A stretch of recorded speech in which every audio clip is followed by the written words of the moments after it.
थांबा, महाराष्ट्रातील प्रत्येक चौथ्या घरात मधुमेहाचा रुग्ण आहे आणि कदाचित तुमच्या घरातही. गोळ्या सुरू आहेत, मग काय घाबरायचं? हा विचार करणे म्हणजे आगीकडे पाठ फिरवणे आहे. आज मी तुम्हाला हे सत्य सांगणार आहे जे कदाचित तुमचे जीवन वाचवेल. मंडळी, तुम्हाला माहीत आहे का, आजकाल महाराष्ट्रातील प्रत्येक चौथ्या घरात मधुमेहाचा म्हणजेच शुगरचा रुग्ण आढळतो. पण आपण याला किती गांभीर्याने घेतो? गोळ्या सुरू आहेत, मग काय घाबरायचं, असाच विचार तुम्हीही करता का? जर हो, तर हा व्हिडिओ तुमच्यासाठीच आहे. कारण आज आपण फक्त औषधांवर अवलंबून न राहता या आजाराला मुळापासून समजून घेणार आहोत आणि नैसर्गिक रीतीने कसे नियंत्रित करायचे ते पाहणार आहोत. नमस्कार मित्रांनो आणि मैत्रिणींनो, मी डॉक्टर प्रिया पाटील आणि आजच्या या विस्तृत व्हिडिओत आपण मधुमेहाबद्दल सविस्तर चर्चा करणार आहोत. आपण पाहणार आहोत की शुगर नेमकी का आणि कशी वाढते, ती शरीरातील अवयवांना आतून कशी हानी पोहोचवते आणि सर्वात महत्त्वाचे म्हणजे विज्ञान आणि आयुर्वेदाची सांगड घालून तिला नैसर्गिकरित्या कसे थांबवता येईल किंवा पूर्ववत करता येईल. सुरुवातीला एक कडू सत्य सांगते. जेव्हा पहिल्यांदा रक्तातील शुगर वाढल्याचे समजते तेव्हा आपण थेट डॉक्टरांकडे धाव घेतो. डॉक्टर गोळ्या किंवा इंजेक्शन लिहून देतात आणि आपण ते नियमित घेतो. पण वेळ जसा जसा जातो तसतशी तुमची शुगरची पातळी, औषधांची संख्या आणि डॉक्टरांची फी या तिन्ही गोष्टी वाढतच जातात. हे का घडते? कारण फक्त औषधी मूळ कारण सोडवत नाहीत, ती फक्त लक्षणे नियंत्रित करतात. हे ऐकताना किती जणांना हेच माझ्या बाबतीत होते असे वाटले असेल.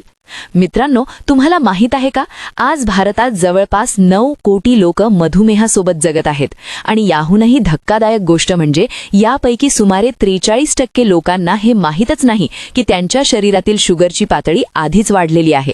मधुमेह हा आता केवळ एक आजार राहिला नाही, तो एक शांत मारेकरी बनला आहे. तो हळूहळू कोणतीही वेदना न देता शरीरातील अवयवांना नुकसान पोहोचवत राहतो. पण याचा अर्थ असा नाही की तुम्हाला आयुष्यभर औषधांवर अवलंबून राहावे लागेल. अजिबात नाही. शुगर का वाढते? सोप्या भाषेत समजून घ्या. जेव्हा आपण अन्न खातो तेव्हा आपले शरीर त्याचे ग्लुकोज म्हणजेच साखरेत रूपांतर करते. हे ग्लुकोज प्रत्येक पेशींसाठी इंधनाचे काम करते, ज्यामुळे ऊर्जा आणि ताकद मिळते. पण या ग्लुकोजला पेशींच्या आत जाण्यासाठी एक चावी लागते, जिला आपण इन्सुलिन म्हणतो. हे इन्सुलिन स्वादुपिंड म्हणजेच पॅनक्रियाजमधून तयार होते.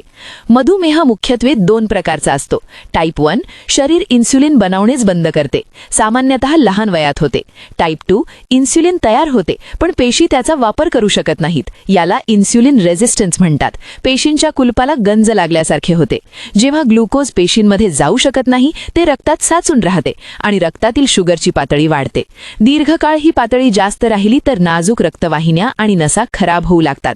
मधुमेहाला शांत मारेकरी का म्हणतात? कारण तो सुरुवातीला कोणतीही तीव्र वेदना देत नाही, पण आतल्या आत तो अवयवांना पोखरत राहतो. जेव्हा रक्तातील ग्लुकोजची पातळी 180च्या वर राहू लागते तेव्हा रक्त घट्ट आणि चिकट होऊ लागते. कल्पना करा, तुमच्या घरातील पाण्याच्या पाईपमधून पाण्याऐवजी घट्ट मध वाहायला लागला तर काय होईल? पंपावर ताण पडेल, पाईपा अडकतील आणि शेवटी फुटतील.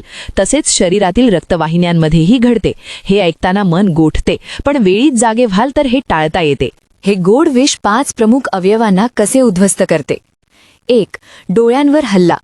आपल्या डोळ्यांच्या मागे रेटिना नावाचा एक पातळ पडदा असतो. तिथे अतिशय बारीक रक्तवाहिन्या असतात. शुगर दीर्घकाळ जास्त राहिल्याने या रक्तवाहिन्या फुटू लागतात. सुरुवातीला दिसायला अंधुक वाटते, काळे डाग दिसतात आणि वेळीच नियंत्रण केले नाही तर मोतीबिंदू, काचबिंदू किंवा पूर्ण अंधत्व येऊ शकते.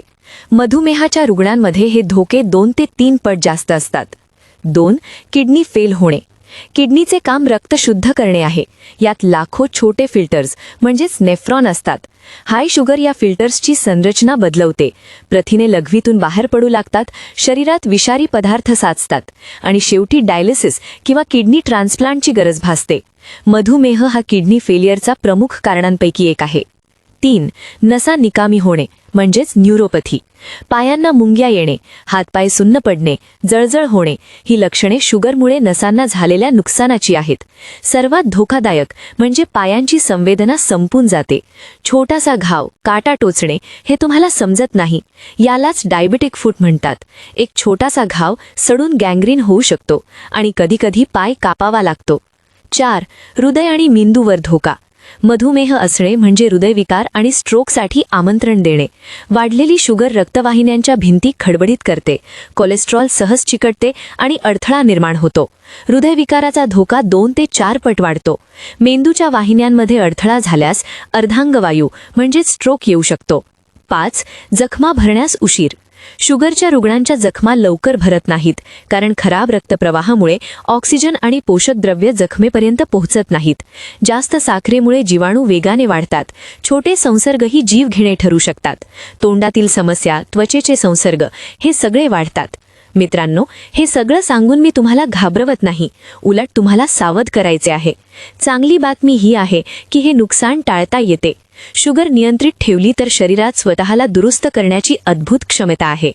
आपल्या भारतीय घरांमध्ये एक मोठा गैरसमज आहे. साखर सोडून गूळ किंवा मध खा, शुगर वाढणार नाही. पण सत्य हे आहे की गुळाचा ग्लायसेमिक इंडेक्स साखरेपेक्षा जास्त असू शकतो. तो रक्तातील शुगर तितक्याच वेगाने वाढवतो. मधात काही फायदे असले तरी मर्यादित प्रमाणातच घ्या. हे ऐकून किती जणांना धक्का बसला असेल, पण हे सत्य जाणण्याचीच खरी गरज होती. मधुमेह हे कुलूप असेल तर आहार हीच त्याची मुख्य चावी आहे. पण अनेक लोक चूक करतात, जेवणच सोडून देतात किंवा उपाशी राहतात. उपाशी राहण्याची गरज नाही. योग्य आणि संतुलित आहार घ्या. डायडेटीज प्लेट मेथड वापरा. एका साधारण 9 इंचाच्या ताटाचे 3 भाग करा. अर्धे ताट हिरव्या पालेभाज्या, काकडी, टोमॅटो, ब्रोकली, फ्लावर, कारले, भेंडी, पालक, मेथी या भाज्या फायबरने समृद्ध आहेत. फायबर साखर शोषली जाण्याचा वेग मंदावते आणि पोट भरलेले ठेवते. 1/4 भाग प्रथिने, डाळी, छोले, पनीर, सोयाबीन, टोफू, उकडलेली अंडी, मासे किंवा चिकन, स्किन शिवाय. प्रथिने दीर्घकाळ पोट भरलेले ठेवतात आणि इन्सुलिन स्थिर राहण्यास मदत करतात. उरलेला 1/4 भाग कॉम्प्लेक्स कार्बोहायड्रेट्स, बाजरी, नाचणी, ज्वारी, ओट्स, ब्राऊन राईस, सालीसकट डाळी. पांढरा भात किंवा मैद्याच्या वस्तू टाळा. काय खाता यापेक्षा क्रम कसा आहे हे जास्त महत्त्वाचे आहे. विज्ञान सांगते की क्रम बदलवणे जेवणानंतरची शुगर स्पाइक 30 ते 40% कमी होऊ शकते. सुरुवात करा मोठ्या वाटीभर कोशिंबिरी किंवा सॅलडने. फायबरचे जाळे तयार होते. दुसऱ्या क्रमाने प्रथिने आणि भाज्या, डाळ, पनीर, भाजी. शेवटी पोळी, भाकरी किंवा भात. यामुळे कार्ब्स हळूहळू रक्तात मिसळतात. हा एक छोटासा बदल, पण परिणाम मोठा. शुगर खरोखर कंट्रोल करायची असेल तर या 4 पांढऱ्या गोष्टी आहारातून हळूहळू काढून टाका. साखर ऐवजी कधीतरी स्टीविया वापरा. मैदा आतड्यांना चिकटतो आणि इन्सुलिन रेझिस्टन्स वाढवतो. पांढरा भात, ब्राऊन राईस किंवा हातसडीचा तांदूळ घ्या. पांढरे मीठ, सेंधव मीठ मर्यादित प्रमाणात. फळं चावून खा, रस पिऊ नका. चावल्याने फायबर मिळते, रसातून फक्त फ्रक्टोज मिळते जे यकृतावर हल्ला करते. सफरचंद, पेरू, जांभूळ, टाईप, संत्री ही फळं चांगली पण मर्यादित प्रमाणात. संध्याकाळची भूक धोकादायक आहे. बिस्किटं किंवा फरसाणऐवजी भाजलेले मखाने, 5-6 भिजवलेले बदाम आणि 2 अक्रोड घ्या. दिवसभरात 3 ते 4 लिटर पाणी प्या. डिहायड्रेशनमुळेही शुगर वाढू शकते. मेथी दाणे रात्रभर भिजत ठेवलेले 1 चमचा सकाळी रिकाम्या पोटी खा. हे इन्सुलिन संवेदनशीलता वाढवते आणि कार्बोहायड्रेट पचन मंदावते. कारले आणि जांभूळ यामध्ये पी इन्सुलिनसारखे घटक असतात. कारल्याचा आणि जांभळाचा ज्यूस किंवा पावडर शुगर कमी करण्यास मदत करते. अनेक अभ्यासांमध्ये 15 ते 20% कमी होण्याचे पुरावे आहेत. दालचिनी अन्नात चव वाढवते आणि HbA1c लेवल कमी करण्यास मदत करते. चहात किंवा दुधात घाला. जेवणानंतरची शतपावली दुपारी आणि रात्री जेवणानंतर फक्त 10 मिनिटांची हलकी चाल करा. हे स्नायूंना रक्तातील ग्लुकोज शोषून घेण्यास भाग पाडते. अभ्यास दाखवतात की जेवणानंतर 2 ते 5 मिनिटांची चाल शुगर स्पाइक कमी करते आणि 10 मिनिटांची चाल आणखी प्रभावी ठरते. योगासन मंडूकासन स्वादुपिंडाला सक्रिय करते. प्राणायाम तणाव कमी करतो, कारण तणावामुळेही शुगर वाढते आणि हे लक्षात ठेवणं खूप महत्त्वाचे आहे. मित्रांनो, मधुमेह ही अंतिम शिक्षा नाही. योग्य माहिती, शिस्तबद्ध आहार, नियमित व्यायाम आणि डॉक्टरांच्या सल्ल्याने तुम्ही याला केवळ नियंत्रितच नाही तर बऱ्याच प्रमाणात रिव्हर्सही करू शकता.